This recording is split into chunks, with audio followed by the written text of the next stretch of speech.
एक भौरे की मित्रता एक गोबरी कीड़े के साथ हो गई। कीड़े ने भौरे से कहा, भाई तुम मेरे सबसे अच्छे दोस्त हो, इसलिए मेरे यहाँ भोजन पर आओ। अगले दिन सुबह भौरा तैयार होकर अपने बच्चों के साथ गोबरी कीड़े के यहाँ भोजन के लिए पहुँचा।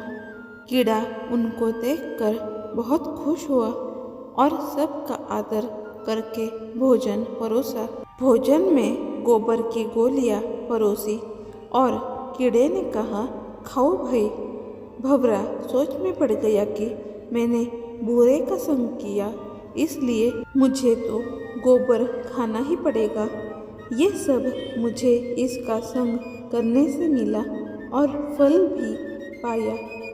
अब इसे भी मेरे संग का फल मिलना चाहिए।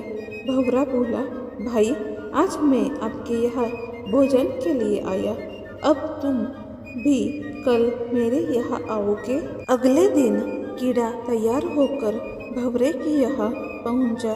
भंवरे ने कीड़े को उठाकर गुलाब के फूल में बिठा दिया। कीड़े ने फूलों का रस पिया, फिर अपने मित्र का धन्यवाद किया और कहा, मित्र तुम तो बहुत अच्छी जगह रहते हो और अच्छा खाते हो। इसके बाद कीड़े ने सोचा, क्यों ना अब मैं यही रह जाऊं, और ये सोचकर कीड़ा फूल में ही बैठा रहा। तभी वहाँ पास के मंदिर का पुजारी आया, फूल तोड़कर ले गया और चढ़ा दिया बिहारी जी और राधा जी के चरणों में। कीड़े को भगवान के दर्शन भी हुए और उनके चरणों में बैठने का सौभाग्य भी।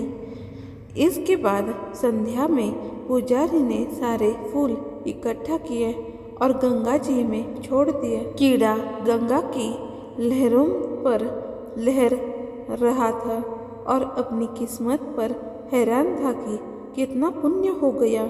इतने में ही भंवरा उड़ता हुआ कीड़े के पास आया और बोला, मित्र अब बताओ क्या हाल है। कीड़े ने कहा, भाई अब जन्म जन्म के पापों से मुक्ति हो चुकी है। जहाँ गंगा जी में मरने के बाद अस्थियों को छोड़ा जाता है, वहाँ मैं जिंदा ही आ गया हूँ। ये सब मुझे तेरी मित्रता और अच्छी संगत का ही फल मिला है।